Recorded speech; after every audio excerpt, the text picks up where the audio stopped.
Hello, Princess, and welcome, members of the court. I was going to do this at the boat show, but, well, that didn't happen, so here I am at Matheson Hammock, and we're going to talk about, well, I know, it's kind of sad.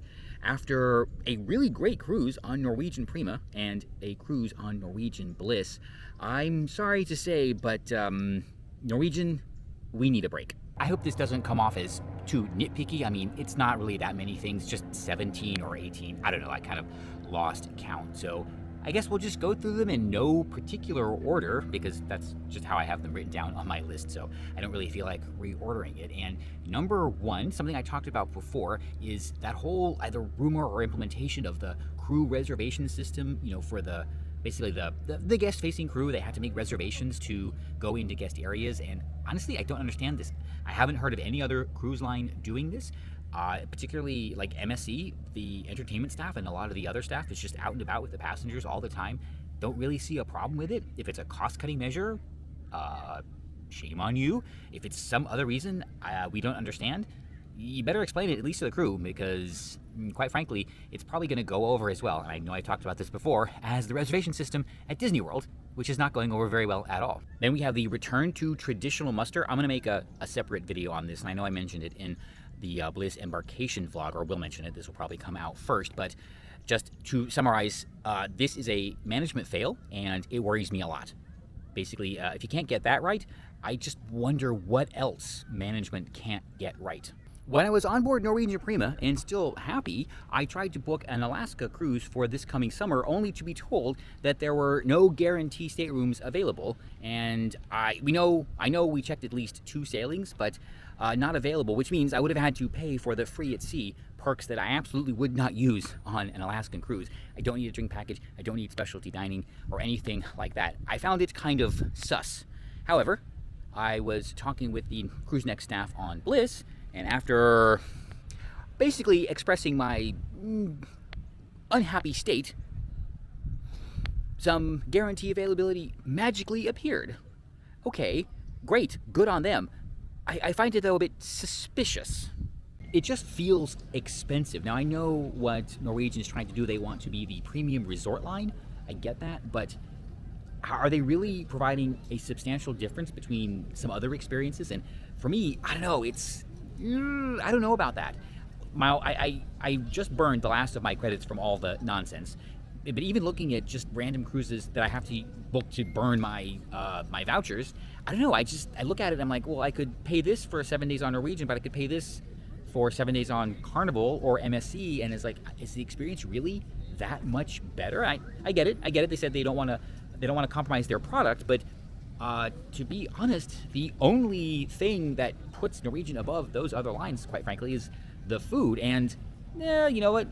After doing this as much as I have, you learn the tricks. So yeah, I don't really see the value right now in what Norwegian is offering. Then there's that whole nepotism thing, Frank's son being appointed, was it president or CEO of Oceania? I mean, why can't he go and become a successful president or CEO at, I don't know, Regent Seven Seas, or is that also a Norwegian brand? I don't know, some other cruise line, American Cruise Line. They need a lot of help right now. Send him over there, right that ship, and then maybe, after he's proven himself, he can come back to Norwegian. But as a shareholder, ooh, yeah, that's super sus. Coffee and water are not included in the beverage package, which makes you an outlier, or it makes Norwegian an outlier. I'm not really sure who I'm talking to here, but yeah, and that is, well, it's going to dovetail into something we're talking about later, but to be honest, it significantly devalues the package. I know that yes, Royal, Carnival, MSC, water and coffee, the specialty coffee is included in the package. So the fact that it's not, I found very, very frustrating on this last sailing. And honestly, it's, okay, Starbucks, really? Okay, here's a hint. Nobody actually likes Starbucks, okay? At best, it's tolerated. So I'm just gonna count that as an impromptu fail also. Well, perfect timing. I'm here at the Matheson fuel docks. We're gonna talk about how I think Norwegian is just paying lip service to this whole sustainability thing, and a couple of different reasons. I get so much paper in my stateroom every day, and honestly, most of it is just spam or advertising. I do appreciate delivering the cruise company. Was it Cruise Compass? No, it's not the Fun Times. What Freestyle Daily.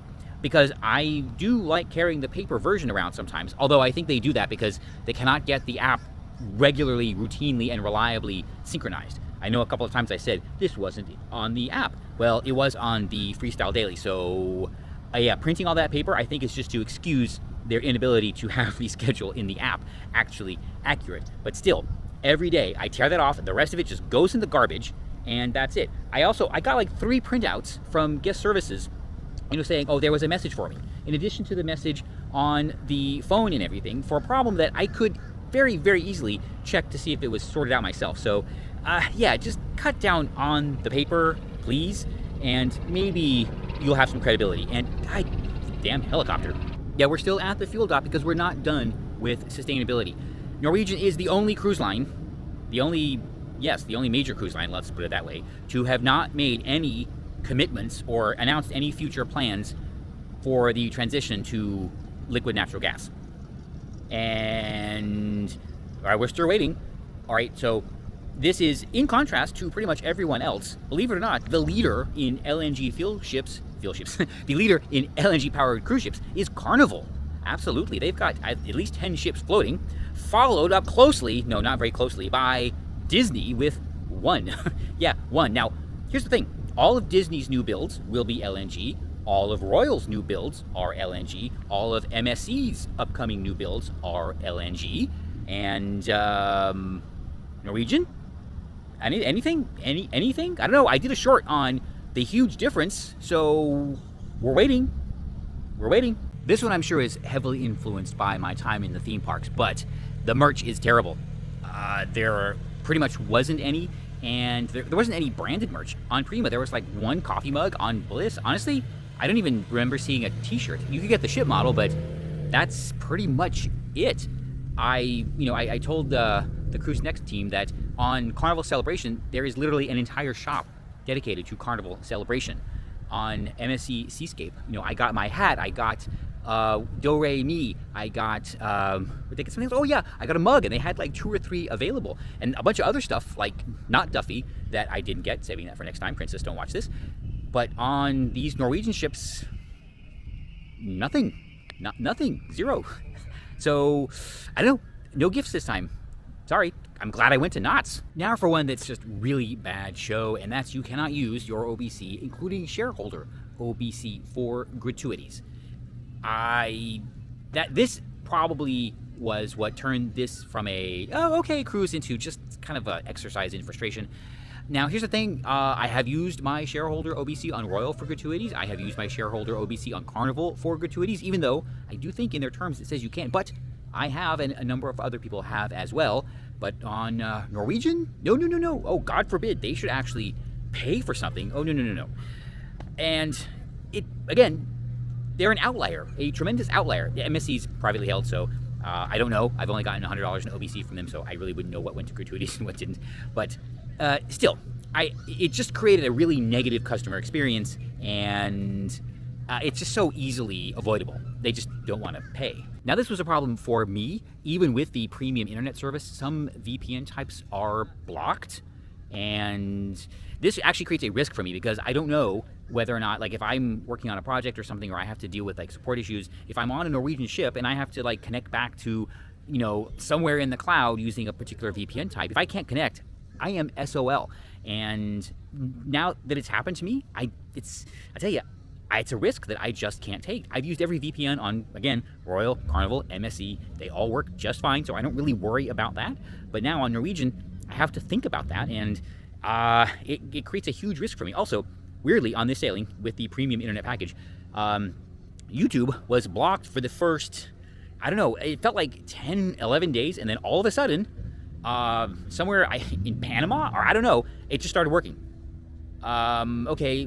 What happened? I don't really understand. So yeah, explain that to me. Granted, I'm glad it did, but I just found that very, very strange. So yes, for me, if you use VPNs, very careful with Norwegian because you might not be able to get your work done. And tap your heels, Dorothy, because Norwegian seems to be erasing gay history. What? But they're so inclusive. Really? Let's okay. Then why have Kiki Boots and Priscilla, Queen of the Desert, been dropped from the show roster? Okay, now I get it. Shows are rotated in and out. Not all the time, actually. Very, very rarely, but those two specifically and in such short succession. Now, Kinky Boots is well known. Not really sure about Priscilla. I haven't heard too much, but that came straight from the entertainment cast, so I'm just gonna figure that they know what's going on. Very, very curious coincidence. And I pointed this out before, I think on Prima. The Freestyle Daily no longer says Friends of Dorothy. It now says LGBTQIAA++, -3, square root of 0, exclamation point, @ I don't know, whatever it is, I can't keep up. Why? You know how I interpret this?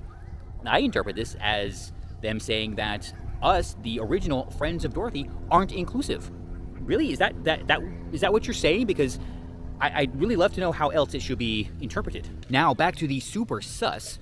When I went to check my profile or cruise planner, in the benefit section for the beverage package, it said 6 bottles of water. Okay, that's fine.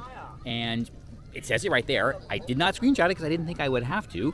Get on board, no water. Days go by, still no water. I go and I ask at guest services, oh, where's my water? It said that I get 6 bottles of water. And here's the thing. The guest services agent was scripted. Without even looking at my reservation or anything like that, gave the very, very practiced and polished spiel about how that was only a benefit for booking between September and October of 2022, or September and December, something like that. I don't know. And because I booked before that, I don't get the 6 bottles of water, even though it was very clear in my cruise planner. Now, oh, you think, oh, well, you just made a mistake. Okay, if I hadn't seen it there, why would I have known to ask for it, right? So that was just bad customer service. If they made a mistake, own up to it, offer something, offer a big bottle of water or 2 big bottles of water, or just give it out. If we expect it because that's what they said we get, then just own up to the mistake. Instead of this very practiced spiel about not wanting to give a guest, a platinum level guest, 6 bottles of water, really? Is the negative experience really worth 6 bottles of water? Oh, and fix the cruise planner. I shouldn't have seen that in the first place. I get it. I get booking bonuses, but don't show it to everybody else.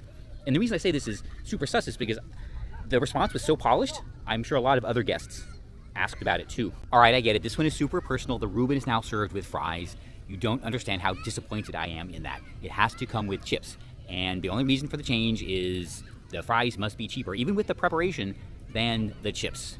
But now I'm going to order it. It's going to be good, but I'm going to be disappointed every time because I know how amazing it could be with chips. This one, I guess I need to preface by saying that it is now becoming widely known, and not a surprise to anyone on our side, that nature is better than science. And as a victim of the errant DNA, I am particularly upset that Norwegian was the only cruise line to sue the state of Florida to block its efforts to protect its citizens from these unnecessary and, well, mandates that we now know the consequences of. Everybody else just went along with it. They will have to pay the price eventually, but Norwegian was the only one to actively block the state of Florida in protecting our citizens, and I don't know if that's something I can ever get over. I've said it before, and I absolutely mean it. I hope the state of Florida fines everybody, including the cruise lines, the maximum amount for anybody that was made to show a passport of a certain type in order to use their services. If this bankrupts the cruise lines, again, they picked the wrong horse, and there's a price that's got to be paid, and wouldn't bother me one bit. But Norwegian, oh yeah, they need to get double fined. Back to sus business practices. When I had to cancel my Baltic sailing after testing positive earlier last year, by the way. All right, back to sus business practices. When I tested, all right, back to sus business practices. When I had to cancel my Baltic sailing after testing positive back in June of last year, filed the paperwork with Norwegian because it was very clear, you test positive, you can't board the ship, and you get a refund, future cruise credit, that's totally fine. The email I got back was worded very specifically, and it said to send them the documentation showing the amount not covered by travel insurance for your credit, or something along those lines. The way I interpreted that was they were trying to induce me to file a claim with my travel insurance and then they would pay the balance as a future cruise credit when clearly in their terms, their sail safe or whatever they called it, you just get a credit. Okay. Now, fortunately, we didn't fall for this. Basically, I said no, and I got the credit, but why would they send an email like that out to the guests? Again, really, really suspicious. On this last Bliss sailing, we were not offered any credit or refund for port fees, but here's the thing. This cruise, I mentioned, was whittled down from a bucket list experience to Mexican Riviera and a not daylight transit of the Panama Canal. I know. The lawyers are going to be like, well, you transited the canal during daylight. No, that's not what people expect. They expect the whole experience, including the locks, to be during the daylight instead of at 5 a.m. or whatever time it was. Okay, you had years to plan this, so you know the tides. Okay, they don't change, right? So we know when the ship has to go into the bridge. Anyway, and here's the thing. I have trouble believing, and I probably could do some research into this just to see, but I do have trouble believing that the port fees for Nicaragua, Costa Rica, Panama City, especially for like an overnight stay in Panama City, are somehow shockingly more than 2 ports in Mexico. I mean, they're lovely Mexican ports, but it doesn't really seem like the math would add up. And we didn't find out about Panama City until we were already underway. And the excuse was interesting, to say the least. So, I don't know, maybe I'll look into it, maybe I won't, but I know, again, a scripted, canned response. A lot of people were very, very disappointed about how this turned out, me included, so yeah, I know, that didn't, I know, just another really bad customer experience. So what is that? 16, 17, 18, I kind of lost count, but I wish we could end up with something fun and lighthearted, like the fries, but I take the chips very seriously. Not as seriously as the sprinkles, but it's up there. Anyway, another thing that I was a little bit, I was kind of mysterious was, for a company that lists, plus 18% gratuity, or it's probably 20% by now, everywhere, you cannot look at a sign without it saying, plus 18% gratuity, that text was conspicuously absent from the platinum meal vouchers, the specialty dining vouchers. Okay, I found that rather odd. Now, I asked about it, and it was assured, absolutely, no, the gratuity is included. Okay, so then why doesn't it say gratuity included? And given everything else, all the other super sus things, my interpretation of this is it is deliberately absent to deliberately create confusion in the guests so that they leave a gratuity because they're not sure if it's included. Yes, I'm saying that coupon was deliberately worded this way, so a guest will leave a gratuity because they're not sure and they don't want to ask. Okay, that's part of the psychology, I get it, right? Because no one wants to ask about, an included gratuity. So, well, it's me, I did, okay, because I don't really care, I just want to know. But I'm just wondering how many people leave it because they don't know it's included because the little voucher doesn't say it's included. Right? All right. I think we're done. And that's my 16, 17, 18. I don't know. Again, I lost count. Reasons why Norwegian, we need a break. Now, I know a lot of people are going to be saying, oh, well, a lot of cruise lines have problems too. Yeah, well, not like this.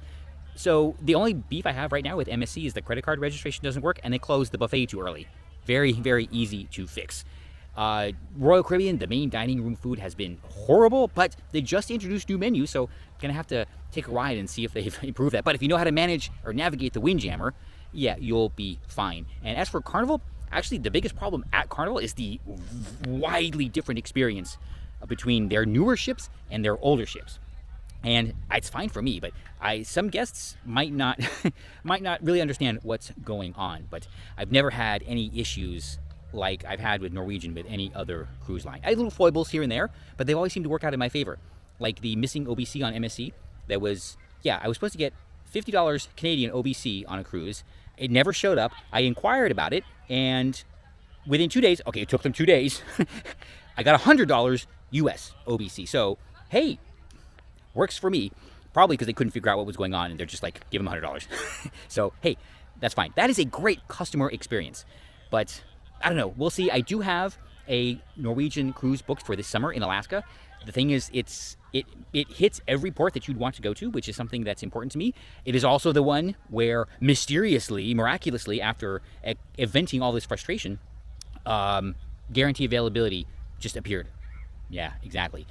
So we'll see. Now, I will say, you know, absolutely 100% without a doubt, the culinary team at Norwegian is still on point completely. They do such an amazing job that I'm gonna miss all of that. The chips, though, you gotta fix the chips, but everything else is wow. They are, at least food-wise, the premium resort line. Unless you know where to look, and then you know what, I'll be fine. So that I will miss, and if missing a lot of great cruise ship food is a problem that I'll just have to deal with until they sort out what's going on and maybe stop being so Disney. Yeah, okay, that is a problem I can be thankful for.